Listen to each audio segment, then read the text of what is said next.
All right, what's up, everyone? Jammer here from Jammer's Wrestling Magazine Collection. And today I thought, let's do something really, really interesting. And I figured, hey, I did the year in wrestling for 1992. So let's go back 10 years to 1982, right? I thought that would be something interesting. I mean, we saw the 92 stuff. Here's the 82 stuff. Boom, look at that right there.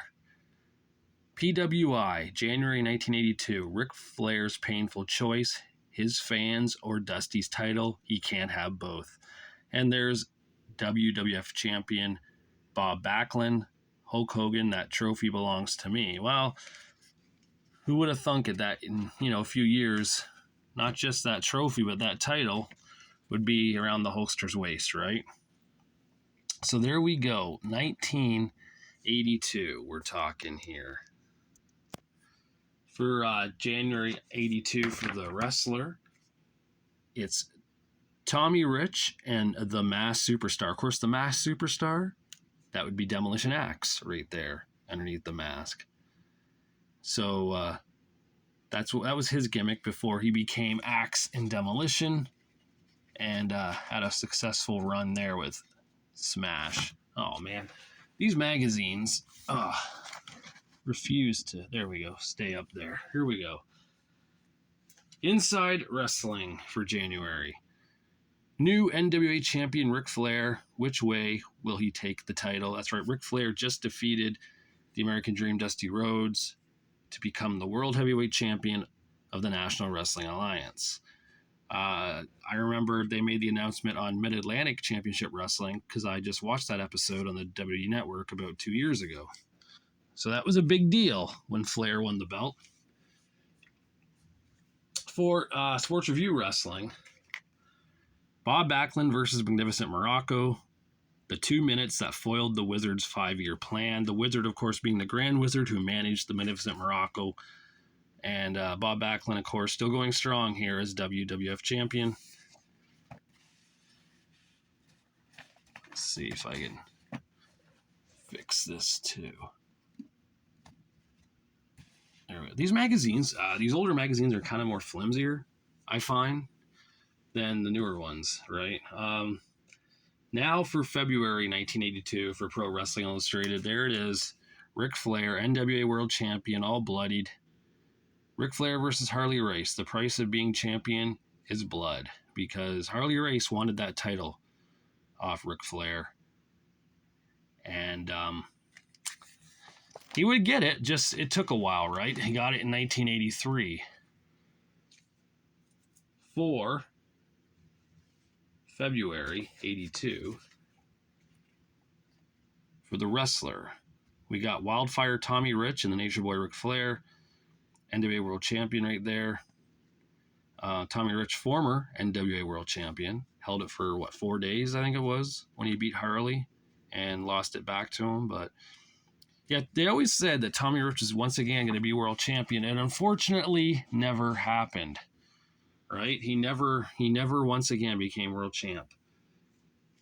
For Inside Wrestling, February 92, WWF in Chaos, Backlund stripped of the title. Yes, this is what you see is true right here. Greg Valentine is wearing the WWF World title.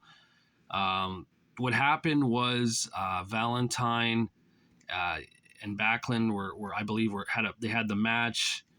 Something to do with the referee couldn't see who pinned who. Both men wearing black trunks. Both men had, blonde, sandy blonde hair, whatnot.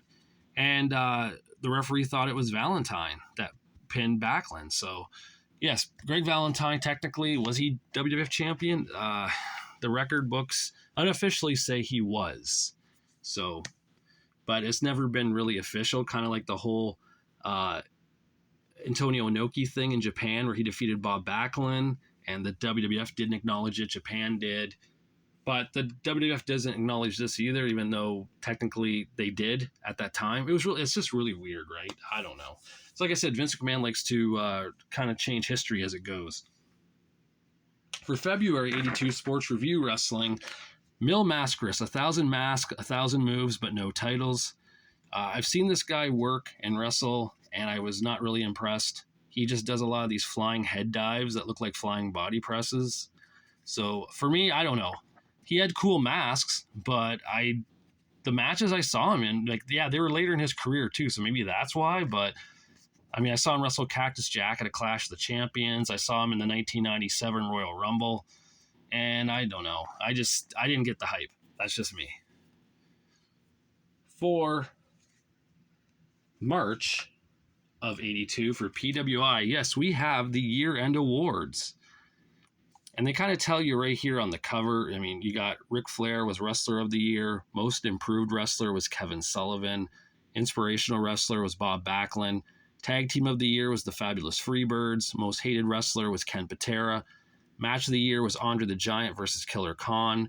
Most Popular Wrestler was Tommy Rich. Manager of the Year was Captain Lou Albano. And Rookie of the Year was Bruno Sammartino Jr. And, of course, the PWIs then, like I said, they look like this for the year-end awards. There was nothing really special. There is a poster in here of Mr. USA Tony Atlas, though. So, actually, let me take a look. Was there a poster in this one? Oh, there was. Tony Garea and Rick Martel as tag champs. So now I'm curious, is the Morocco poster in here? Some of these don't have them. That's why I wasn't sure. Let's see. Oh, it is. The Intercontinental Champion, the Magnificent Morocco, is in that magazine. Pretty cool. Up next, March 82 for the Wrestler. U.S. Champion Slaughter versus former NWA Champion Race. How Harley Race's attempt to win an easy title ended in disaster. So Harley Race was trying to win the U.S. title off Sergeant Slaughter here. And I guess it just didn't happen.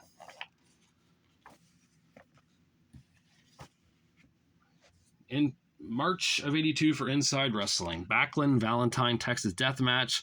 The WWF title is back where it belongs. This time Valentine wearing red, Backlund wearing green.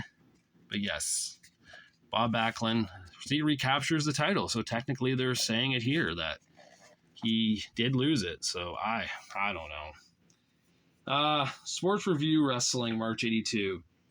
Greg Valentine on the cover here, and it says, Greg Valentine's boast, I'm here to cripple every WWF legend. The Hammer looking awesome here. Look at that purple coat, eh? That's a very stylish look that Greg had here. 4. April 82 of The Wrestler. How Jack Briscoe controls Ric Flair's championship destiny. And here we see a very young Brad Armstrong with his dad, Bullet Bob Armstrong. So, man, Flair a bloody mess again, right? He's always a bloody mess. April of 92, Inside Wrestling. Only Dusty Rhodes can save the AWA from Nick Bockwinkel by Vern Gagne. So Big Dust went to the AWA for a bit to try to win that world title off of Nick Bockwinkel. And we see the Blackjacks here being Blackjack Mulligan Sr. and Jr. because Barry Windham was taking that name at the time. April 92 for Sports Review Wrestling, we have Spoiler's Own Story, The Fans Will Pay for the Blood of My Manager. That manager being J.J. Dillon, in a bloody mess there. And we also have Austin Idol and Michael P.S. Hayes in the smaller photo. So, put that there. For May of 82, for Pro Wrestling Illustrated, we got Spoiler's Boast. I'll reveal Wrestling's 2 ugly face, meaning Mr. Wrestling 2's face. He's going to show it. It never happened. The poster in here, though, is of the NWA World Champion, Nature Boy, Ric Flair. Man, Flair loved to wear the baby blue at the time, right? The light blue trunks, the blue knee pads, the light blue boots. Nate had a look then. May, for the Wrestler. We get Bob Backlund's 4th anniversary as WWF Champion. The All-American Boy grows up. Was he, though? I mean, Inside Wrestling just said that Greg Valentine beat him for the title, so oh well. I guess even the Wrestler will ignore that fact. Inside Wrestling, May of '82 gives us Adrian Adonis. I can beat Backlund. I just can't beat the system. And of course, that being said, interesting enough, I just saw the Dark Side of the Ring video show tonight about adorable Adrian Adonis, and what a very sad ending. He was cleaning himself up, getting back into better ring shape, and unfortunately died in that car accident. But there, that is May of '82 for Sports Review Wrestling. I forgot that's over here. Here we have this match shows why Ric Flair is NWA champion and Tommy Rich is not. So Tommy Rich still trying to gun for that title, trying to get it back a second time, never did. Nature Boy holding on as only the Nature Boy can. For June of 1982, for Pro Wrestling Illustrated, that's a great cover photo. Look at that. Jesse the Body Ventura, adorable Adrian Adonis. It says Ventura and Adonis, how Blassie's deadly 1-2 punch will topple Backlund. Hoping that if one can't do it, the other one will. It never happened, of course. And the color photo here is AWA World Champion Nick Bockwinkel. It's a great photo, great shot of Nick there. I was always a fan of Nick Bockwinkel. I know he was like before my time, kind of, but man, I just thought I could look back and watch his matches, just so good. He was just such a great heel, such a great champion. June of '82 for The Wrestler. Ric Flair versus Rick Steamboat, how the NWA bout strangled wrestling's greatest friendship. That's right, Flair was a good guy for a while at the belt. He was a bad guy other times with it. I mean, depending which territory he was in. He went to Mid-Atlantic and went heel, joined forces with Valentine again and such, and he attacked Steamboat. And they had some matches, and here it is right here. And their matches were always classics, up all the way to 1994. Even then, I loved their matches. June 1982 for Inside Wrestling. We got a sweet picture here of Barry Windham, a.k.a. Blackjack Mulligan Jr., with the sweet mustache here. Looking good, Barry. Looking good. So, I honestly think when he got rid of the mustache and made the hair blonde again, that's the Barry Windham we all love and know. June of 1982 for Sports Review Wrestling. An exclusive investigation. Is Tommy Rich leaving wrestling? No, he's not. We see a picture here of Superfly Jimmy Snuka with the Mid-Atlantic NWA US Heavyweight title belt around his waist. It's a very rare shot of that because he was in the WWF at the time here. But still, very cool to see it. For July '82 of The Wrestler, we get Harley Race. His destiny is in the hands of Tommy Rich.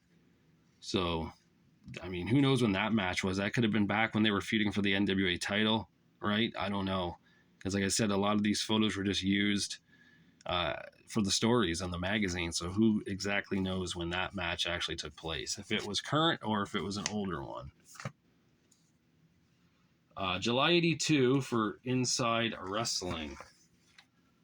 20 minutes that shook wrestling. Hulk Hogan takes the AWA belt. Yes, Hulk Hogan technically won the AWA title not once but twice, but both times it was given back to Nick Bockwinkel.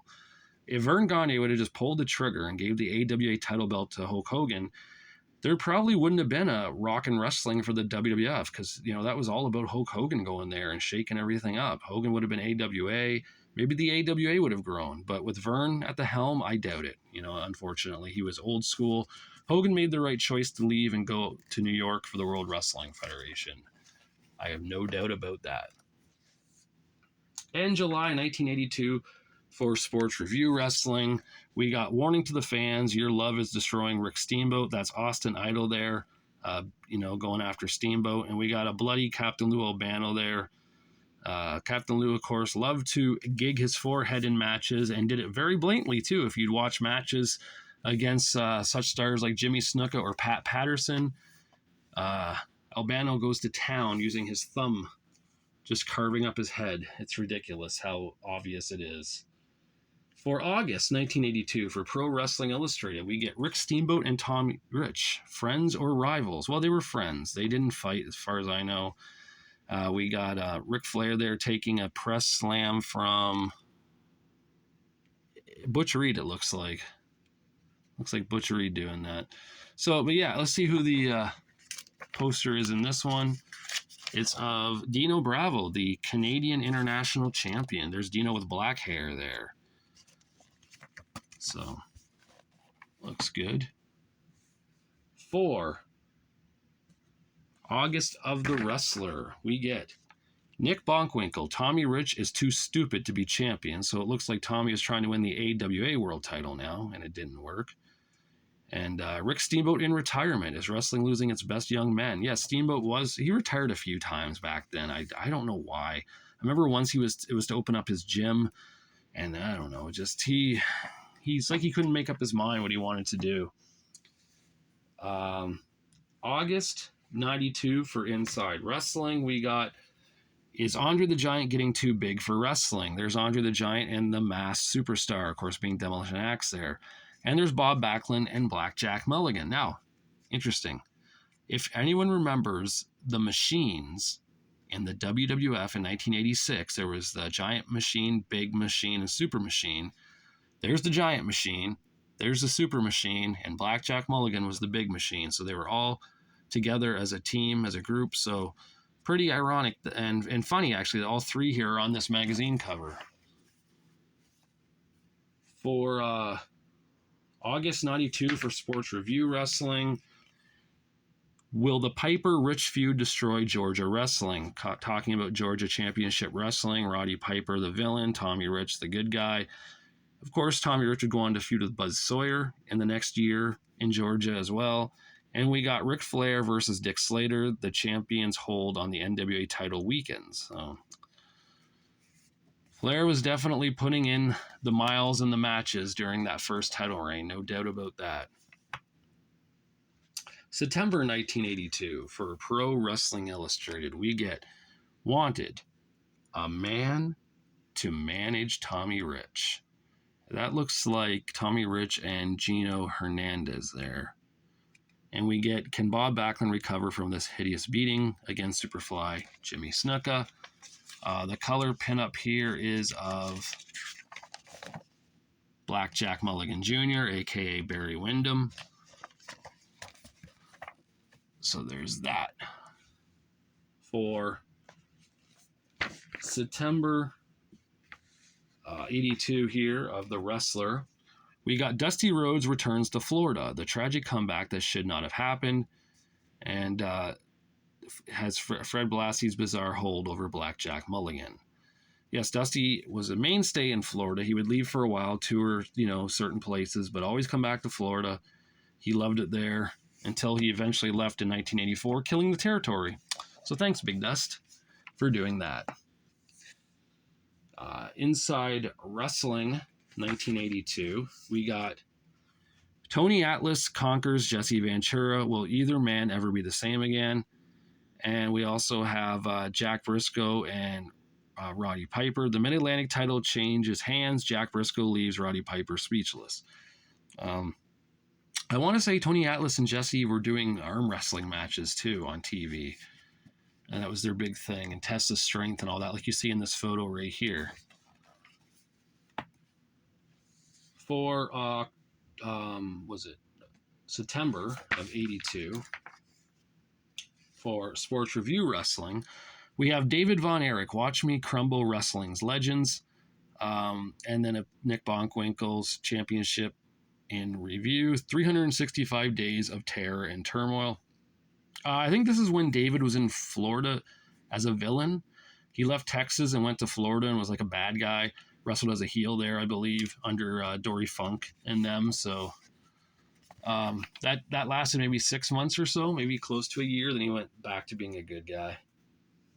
October 82, for Pro Wrestling Illustrated, we got Ric Flair's startling confession, I hate being champion. What a great shot there of the Nature Boy with the NWA World title belt around his waist. Not bloodied either this time. Flair not actually bleeding this time on the cover. And we get the center of Jerry the King Lawler, the Memphis King right there, who went on to be USWA champion 493 times in the span of 5 years. No, I'm kidding. But, I mean, it's pretty close. Lawler held it a lot.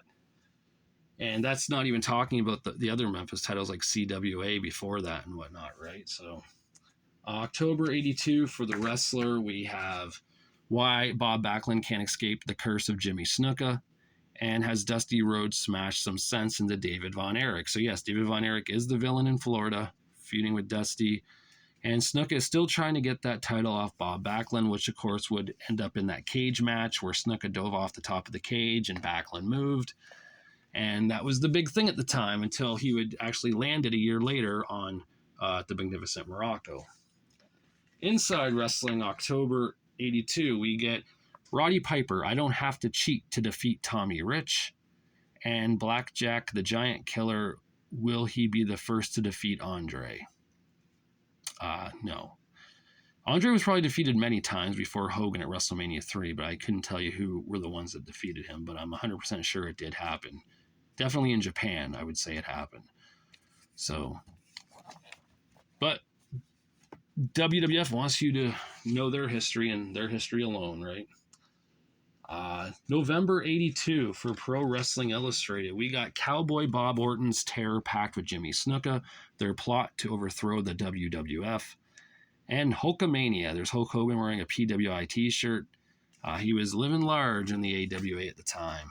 So, and the poster here is of Jimmy Superfly Snuka, looking like a crazed lunatic there. For November 1982, we have, of the wrestler, Clash of the Titans, Backlund versus Flair, who's better, an exclusive analysis by the champions themselves, plus Ivan Putski. I have nothing but respect for Superfly Snuka. So yes, Backlund and Flair did wrestle each other in title versus title matches. Of course, nothing ever came out of them as per usual. I mean, I guess it was just the hype of it all back then, NWA versus WWF, but it was always thrilling to see, but yeah, you were never going to get one winner. There was no way that was going to happen. Inside Wrestling, November 1982. Ric Flair, wrestling's most versatile champion. And you have a picture here of the new NWA World Tag Team Champions, Ole Anderson and Stan the Lariat Hansen, right there. They took the belts from Mid-Atlantic and went and only worked directly in Georgia, keeping those titles. And Mid-Atlantic had issues with that. Somehow they owned the rights to those NWA World Tag titles. They ended up getting them back, stripping them of the champions. And Sergeant Slaughter and Don Kernodle won the belts in this kayfabe tournament that happened in Japan. So that was the end of Ole and Stan's title reign. Sports Review Wrestling, November 1982. Roddy Piper regains the Mid-Atlantic title, and he owes it all to the Georgia fans. That's Piper defeating Jack Briscoe for that title right there. They had a great feud in 1982. It was really good matches against each other. December 1982 for PWI, we got Hulk Hogan at the Crossroads. Is it wrestling or Hollywood? Because, you know, Rocky 3, that made him a big success. And the color photo here is of Rick Martel. Will he be the next AWA champion? Well, he will be. He would be AWA champion, just it didn't happen in 82. It happened a few years later. The wrestler for December 82. Why Tommy Rich must not trust Dusty Rhodes. Plus, Morales versus Snuka. Does Pedro deserve to be Intercontinental Champion? Rich and Dusty got along just fine, as far as I know. And Snuka never did win the Intercontinental title. Pedro had it. Pedro would lose it to Magnificent Morocco. And then, you know, that was the end of Pedro's title reign. Inside Wrestling, December 1982. Andre versus Mulligan. The Giant is mightier than the Claw. Plus, Tommy Rich mauls Bobby Heenan. There are some things more important than the AWA title. Yes, Tommy Rich in the AWA trying to get that belt off Nick Bockwinkel. So he went after Bockwinkel's manager, the Weasel. The Brain, Bobby Heenan. And Andre and Blackjack still feuding in the WWF. Giants versus Giants in Vince's eyes. And last but not least, Sports Review Wrestling from December 1982. Backlund breezes by Buddy Rose. The best gets better. Plus the fans or the NWA belt, which is more important to Dusty Rhodes. So Big Dust still gunning for that world title from Ric Flair. And yes, Playboy Buddy Rose was seen as a main event heel in the WWF in 1982 against Backlund before he became that joke in like 1990 or whatever in the WWF. So there it is, 1982. So yes, I have all these magazines. I think I'm missing one. I'm missing October Sports Review Wrestling. I'll get it down the road if I find it online on eBay. But so the thing is, yes, I do like this older stuff. I mean, this was before my time. I started watching wrestling in like 1985, maybe late 85, probably a little bit. And same with 1986. I really got into it probably 1987. I started getting more into it. But yeah, this early stuff, I had no clue. And it's great now to look through these magazines and read articles and see photos of things that I didn't know about, or different gimmicks, different characters, different, personas, all that kind of stuff. It's just fun. And I have read some of these. I've read all the PWI magazines. I did go through and read those. The other ones, not really. Will I ever read them before I die? Probably not. I've just come to that fact. I've accepted it, and I feel a lot better because there's no way. I don't have enough time in the day to go through and read all these and really take it in and remember anything. I wasn't like when I was a kid and I would just read magazines all the time because that's what you had, no work, no worries, no internet, nothing like that would like kind of take up your time. So you had that. And plus you didn't really have things like the WWE Network where you can go back and watch this stuff now. Back then you had to actually just read and look at the photos if you want to remember it or get a gist of what happened. So yes, this is it, 1982 in the year, 10 years before the 92 one that I did. So a lot changed in 10 years, right? Wrestling definitely changed in those 10 years. But this is still a cool time frame. Backlund was still champion. Starrcade hadn't happened yet, let alone WrestleMania. Hogan was still in the AWA. So yeah, it was something. But yeah, so if anyone out there remembers 1982, let me know. Leave a comment, like, subscribe. I'm up to like 79 subscribers, I think, now. Still, that's ridiculously cool. Thanks for following and watching and coming along on this ride. So yeah. Anyways, that's all for now. So I will talk to you guys later.